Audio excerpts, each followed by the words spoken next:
தீபா கார்த்திக்ல இன்னைக்கு ரம்யா நினைச்ச காரியம் நிறைவேறுச்சா அப்படிங்கிறதையும் ஐஸ்வர்யாவை வச்சு செஞ்சிருப்பாருங்க அருண். அதெல்லாம் என்னென்ன அப்படிங்கறத இந்த வீடியோல நம்ம பார்க்கலாம் ஃப்ரெண்ட்ஸ். ரம்யா நினைச்சிட்டு வர்றாங்க, அம்மன் சிலை இவ கட்டிட்டு வந்தான்னா ஒருவேளை நம்ம போட்ட பிளான் எல்லாம் தவிடு பொடி ஆயிருமோ என்னமோ தெரியல, போலீஸ் சாமியார்கிட்ட கூட்டிட்டு போறோம், அம்மனோட அருளால தெரிஞ்சு போயிருமோ, அதனால முதல்ல இவ சேலைய மாத்த வைக்கிறோம் அப்படின்னு சொல்லி பிளான் பண்றாங்க. உடனே என்ன பண்றாங்கன்னா, ஒரு இடத்துல டிரைவரை வண்டி நிறுத்த சொல்றாங்க. ஏன் அம்மா வண்டி நிறுத்த சொன்னா, இல்ல ஒரே எனக்கு தலைவலியா இருக்கு, காஃபி குடிக்கணும் போல இருக்கு, நான் காஃபி வாங்கிட்டு வந்துட்டுமோ, உனக்கும் எனக்கு வாங்கிட்டு வர்றேன். இல்லாமோ எனக்கு காஃபி வேண்டாமோ, நான் காஃபி குடிக்கிற மூடுலயே இல்லாமோ. சரி அப்ப எனக்கு வேண்டாம் தீபா, நான் மட்டும் குடிக்கிறமா என்ன, நீயும் குடிக்கல நானும் குடிக்கல, என்னமோ இப்படி சொல்ற, எனக்கு மனசே இல்லாமோ, காஃபி குடிக்கிற மாதிரி மனசே இல்ல. இல்ல தீபா நீ குடிக்கிறனா சொல்லு, நான் போய் வாங்கிட்டு வரேன், இல்லாட்டி வேண்டாம். சரி வா நம்ம ரெண்டு பேருமே போய் காஃபி குடிச்சிட்டு வரலாம் வா அம்மு. தீபா இல்ல தீபா வேணாம் தீபா, எதுக்கு வாங்கலாம் போயிட்டு, நீ இங்கே இரு நான் போய் வாங்கிட்டு வரேன் அப்படின்னு சொல்லிட்டு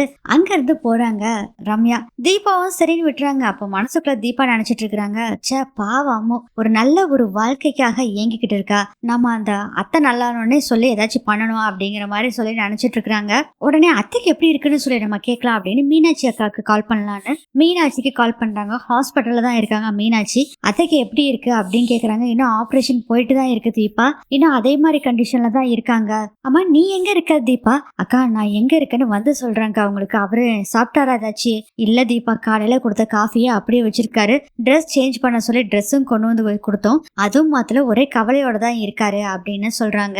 நீ ஹாஸ்பிட்டல் வரலையா தீபா அப்படின்னு கேக்குறாங்க. இல்லக்கா நான் வேற பக்கம் இருக்கேன், வந்துட்டு உங்களுக்கு சொல்றேன் அப்படின்னு சொல்லி தீபா சொல்லிடுறாங்க. அதுக்குள்ள பாத்தீங்கன்னா ரம்யா காஃபி வாங்கிட்டு வந்துடுறாங்க. தீபாவும் போனை கட் பண்ணிட்டு அட ரம்யா காஃபி வாங்கிட்டு வரா அப்படின்னு சொல்லி பாத்துட்டு இருக்காங்க. கிளாஸை இறக்கு அப்படின்னு சொல்றாங்க ரம்யா. கிளாஸை இறக்கணும்னே இந்த கிளாஸை இறக்கிருக்க விண்டோ வழியா காஃபி கொடுக்குற மாதிரி வந்து வேணும்னே அப்படி தீபாவோட சாரியில கொட்டி விட்டுறாங்க ரம்யா. அச்சோ கொட்டிருச்சு அப்படின்னு கீழே இறங்கி அப்படி தட்டி விட்டுட்டு இருக்காங்க. சாரி தீபா என்னாலதான் இப்படி ஆயிடுச்சு அப்படின்னு சொல்றாங்க. பரவாயில்ல விட தெரியாம கொட்டிருச்சு அப்படின்னு தீபா சொல்றாங்க. பாக்குறதுக்கு எல்லாமே அபசகுணம் மாதிரியே இருக்கு, நம்ம வேணா வீட்டுக்கு போயிட்டு அப்புறம் பார்க்கலாம் அப்படின்னு சொல்றாங்க ரம்யா. அதுக்கு தீபா சொல்றாங்க வேண்டாம் வேண்டாம், இங்க ஏதாச்சும் கடையில ஒரு சாரிய வாங்கி கட்டிக்கிட்டு நம்ம போயிடலாம் அப்படின்னு சொல்றாங்க. இதை தாண்டி நான் எதிர்பார்த்தேன் அப்படின்னு சொல்லி நினைச்சிட்டு இருக்காங்க ரம்யா. அப்போ தீபா சொல்றாங்க என்ன இருந்தாலும் இந்த சாரியில போகவே முடியலன்னு மனசு கஷ்டமா தான் இருக்கு அப்படின்னு தீபா சொல்லிட்டு இருக்காங்க. சரி பக்கத்துல ஏதாச்சும் கடை இருக்கான்னு பார்க்கலாம் வா தீபா அப்படின்னு சொல்லி வண்டி எடுத்துட்டு போறாங்க. அந்த சீன் முடிஞ்சு கரெக்டா ஒரு கோயிலை காமிக்கிறாங்க. அருண் ஐஸ்வர்யாவை கூட்டிட்டு வந்திருக்காங்க கோயிலுக்கு. எதுக்கு அருண் இங்க கூட்டிட்டு வந்தா, வா நீ முதல்ல அப்படின்னு சொல்லி கோயிலுக்குள்ள கூட்டிட்டு வர்றாங்க.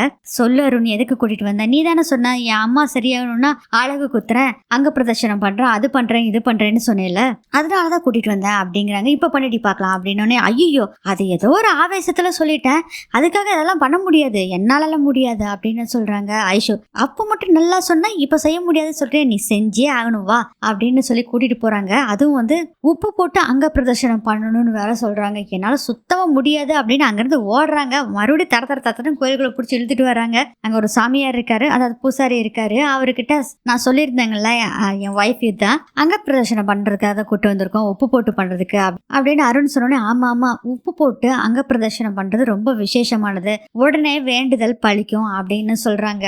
அதுக்கப்புறம் என்ன பண்றாங்கன்னா ஏற்பாடு செய்யுங்கன்னு சொன்னோடனே பாத்தீங்கன்னா டப்புன்னு ஏற்பாடெல்லாம் பண்ணிடுறாரு பூசாரியும். இவங்களும் சாரி எல்லாம் மாத்திட்டு வர சொல்லிடுறாங்க. அந்த மஞ்சள் சாரியை கட்டிட்டு வந்திருக்காங்க. ஐஸ்வர்யா ரெடி ஆயிட்டாச்சு சாமி அப்படின்னு சொல்லி அருணும் சொல்றாங்க. ஒரு இடத்துக்கு கூட்டிட்டு போறாரு. பார்த்தா ஃபுல்லா கல் உப்ப பரப்பி வச்சிருக்காங்க. இதுல அங்க பிரதர்ஷனம் பண்ணு அப்படின்னு சொல்றாங்க.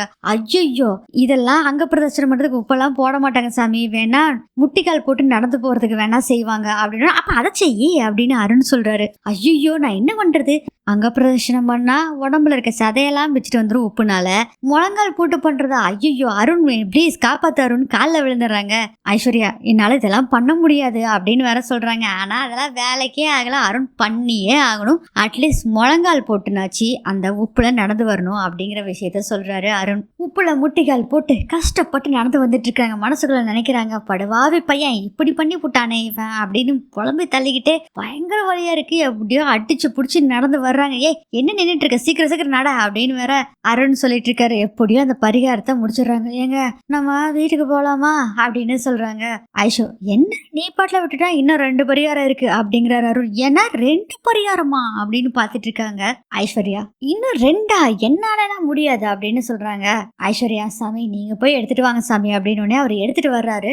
இது என்ன வேல் வளையலு அத கையில வச்சுக்கோ வாங்கி அப்படின்னு சொல்றாரு அருண். ஓ அப்படியா, அப்பா ஓகே ஓகே அப்படின்னு சொல்லும் போதே பாத்தீங்கன்னா இது அழகு குத்தணும் அப்படின்னு சொல்றாங்க, கன்னத்துல குத்தணும் அப்படிங்கிற மாதிரி சொல்றாங்க. என்னது கன்னத்துல குத்துறதா அப்படின்னு மயக்கம் போட்டு விழுகுறாங்க அருண் மேல. அருண் கன்னத்திலே அடிக்கிறாரு. ஏய் தெரியும் நீ நடிக்கிறேன்னு தெரியும், எழுந்திரி எழுந்திரி கணத்துல 2 போடு போடுறாரு. ஐயோ அருண் வேண்டாம் அருண் அப்படிங்கிறாங்க. அந்த சாமியாரும் சொல்றாராமா அழகு குத்திக்குங்கம்மா ஏன்னா வேண்டுதல் பழிக்கணும்ல அப்படிங்கிறாங்க. ஐயோ நீ முதல்ல பேசாமரியா, வலிக்கிறவனுக்கு தான் தெரியும் அப்படின்னு சொல்றாங்க ஐஸ்வர்யா. சாமி சொன்ன பேச்செல்லாம் கேட்கற மாதிரி இல்ல சாமி, பேசாம நாக்கில குத்தி விட்டுருங்க. கரெக்ட் கரெக்ட், நீங்க சொல்றது நல்லதுதான். நாக்கில குத்தி விட்டுட்டோம்னா அடுத்தது எதுவும் பேச மாட்டாங்க, இந்த வேலையெல்லாம் கரெக்டா முடிஞ்சிரும் அப்படின்னு சொல்றாரு. ஐயோ என்னால முடியாது அப்படின்னு சொல்றாங்க. சரி விடுங்க சாமி கன்னத்திலே குத்திருங்க அப்படிங்கிறாங்க. மறுபடியும் கன்னத்துல அழகு குத்திடுறாங்க. வலி தாங்க முடியல. இதோட உப்புல நடக்கிறீங்களா இல்ல வெறுங்கால நடக்கிறீங்களா அப்படின்னு சொன்னோன்னே யோ குங்குமம் பாரு அப்படின்னு கையை காமிக்கிறாங்க ஐஷு. அதுக்கு அந்த பூசாரி சொல்றாரு, ஓ 1 பாத்ரூம் போடுமா, இப்பெல்லாம் போக முடியாதுமா, உன சும்மாவே விடக்கூடாது, உன் கண்ணி 2 குத்திர போறோம் பாரு அப்படின்னு ஜாட காமிக்கிறாங்க. இன்னும் ஒன்ஸ் கேக்குறாங்க போல இருக்குது, இன்னொரு இடம் வேணா எடுத்துட்டு வந்து குத்துட்டுமா அப்படின்னு சொல்றாரு. பூசாரி சொல்றாரு, இல்ல சாமி இதே போது விடுங்க அப்படின்னு அருண் சொல்றாரு. இது வேற மனசுக்குள்ள நினைச்சிட்டு இருக்காங்க, நீ நல்லாவே இருக்க மாட்டா, நீ அப்படி போய் அப்படின்னு சொல்லிட்டு இருக்கும் போது பாத்தீங்கன்னா அந்த கை ஆக்ஷனா வேற காமிக்கிறாங்க ஐஷு. அம்மா இன்னும் கொஞ்சம் பொறுங்க, இதை முடிச்சுட்டு நீங்க தீச்சட்டி வைக்க சொன்னீங்களா, இதை முடிச்சுட்டு நம்ம செஞ்சுக்கலாம். ஆக்சுவலா கையை நீட்டினாங்களா அதனால தீச்சட்டி வைக்க சொல்றாங்கன்னு நினைச்சுக்கிட்டாரு ஐயர். இதை முடிச்சுட்டு வாங்க அப்புறம் செய்யலாம் அப்படிங்கிறாங்க. ஐயோ இவனுக்கு 2 பேர்த்தையும் என்ன கொல்லாம விட மாட்டானுங்க போல இருக்கே அப்படின்னு நினைச்சிட்டு இருக்காங்க ஐஷு. சரி வா நட அப்படின்னு கூட்டிட்டு போறாங்க. இவங்க ஓம் சக்தி பராசக்தி அப்படின்னு சாமியும் சொல்லிக்கிட்டே வராரு. இப்படியோ அந்த பரிகாரத்தையும் முடிச்சிடுறாங்க. முடிச்சோடனே பாத்தீங்களா அம்மா கையை நீட்டுங்க அப்படின்னு சொல்றாரு. பூசாரி சொல்றாரு, ஒரு கை நீட்டுறாங்க, இன்னொரு கையை நீட்டுங்கம்மா அப்படின்னு சொல்றாங்க. 2 கை நீட்டிட்டு எதுக்கு அப்படிங்கும் போதே பாத்தீங்கன்னா டப்புன்னு வந்து நிக்குது தீச்சட்டி, கையில 2 நிக்குது. ஐயோ தீச்சட்டி, ஐயோ கை எரியுதே அப்படின்னு சொல்றாங்க ஐஷு. ஆமா கை எரியுதுன்னு சொல்றியே, சுட சுட சால்னாவா அன்னைக்கு அடிச்சு குழப்பி சாப்பிட்டு இருந்த, அப்போ எரியணும் இப்போ எரியுதோ அப்படின்னு சொல்றாரு அருண். ஆஹா நேரம் பார்த்து இப்படி கூர்த்து அடிக்கிறானே, இவன் வேண்டுதலுக்காக வந்தானா இல்ல என பழி வாங்குறதுக்காக இதெல்லாம் செய்ய சொல்றானோ தெரியலையே அப்படின்னு சொல்லிட்டு ஒரு வழியா எப்படியோ வலிக்குதுன்னு கையெல்லாம் பொத்து போகுதுன்னு சொல்லியே பாத்தீங்கன்னா அந்த பரிகாரத்தையும் முடிச்சிடுறாங்க. அப்போ ஐயர் கேக்குறாரு, எங்க சாமி இன்னும் ஏதாச்சும் பரிகாரம் இருக்கா இல்ல முடிஞ்சுதா அப்படின்னு கேட்டோன்னே, இப்ப நான் உன்னை கொல்லதான் போறேன் அப்படின்னு சொல்லிட்டு கழுத்து நெரிக்கிறாங்க அந்த ஐயரா.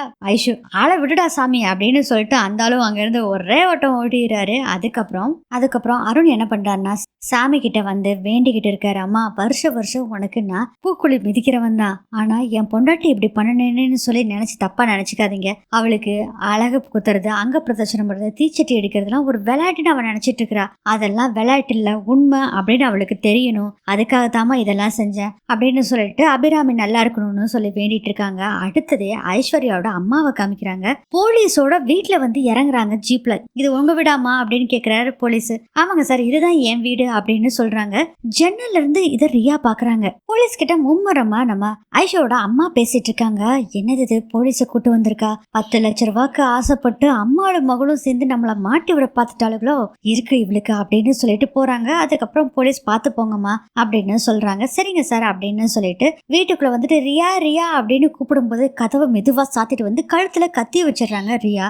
என்ன ரியா பண்ணிட்டு இருக்க, என் கழுத்துல எதுக்கு ரியா கத்திய வைக்கிற, என்ன பேசிட்டு இருக்க, அம்மாளும் மகளும் சேர்ந்து என்ன போலீஸ்ல மாட்டி கொடுக்கலான்னு பாத்தியா, ஐயோ நடந்த விஷயம் தெரியாம நீ எதுக்கு பேசிட்டு இருக்க ரியா, என்ன பேசிட்டு இருக்க, என்ன மாட்டி கொடுக்கறதுக்கு தானே போலீஸ கூட்டு வந்த, என்ன சொல்லிட்டு இருக்க, நான் நடந்தது முதல்ல சொல்றேன் அப்படின்னு சொல்லிட்டு அப்படியே பிளாஷ்பேக் போகுது. இவங்க காயெல்லாம் ஏதோ பையில வாங்கிட்டு வேகமா வந்துகிட்டு இருக்கும்போது ஒரு 2 வீலர் காரன் வந்து அவங்கள இடிச்சு கீழே தள்ளி விட்டுட்டு ஓடிடுறான். பின்னாடியே ஒரு ஜீப் வரும், அதுல போலீஸ் வந்துட்டு இருக்காங்க. அவங்க என்னாச்சுமா அப்படின்னு கேக்குறாங்க. ஏதாச்சும் நகை திருடிட்டானா அப்படிங்கிறாங்க. இல்லைங்கய்யா அப்படிங்கிறாங்க. கீழே விழுந்துட்டீங்களா, இல்லைங்கய்யா ஒருத்தன் இடிச்சிட்டு போயிட்டான் அப்படிங்கிற விஷயத்த சொல்றாங்க. ஓ அப்படிங்களா, சரிங்க வாங்க உங்களை நானே வீட்டுல கொண்டு வந்து டிராப் பண்றேன்னு சொல்லிட்டு வீட்டுல கொண்டு வந்து விட்டுட்டு போறாங்க அப்படின்னு சொல்றாங்க. சொல்லிட்டு ஆமா என்ன நீ அக்யூஸ்ட்னு சொல்ற, நீ என்ன தப்பு பண்ண, எதுக்காக போலீஸ்க்கு நீ பயந்துக்கிற, ஆமா நான் அக்யூஸ்ட் தான் அப்படின்னு சொல்றாங்க ரியா. இதை கேட்டோடனே இப்ப அதிர்ச்சியா பார்த்துட்டு இருக்காங்க ஐஷோட அம்மா. இதோட இந்த எபிசோட் முடியுது.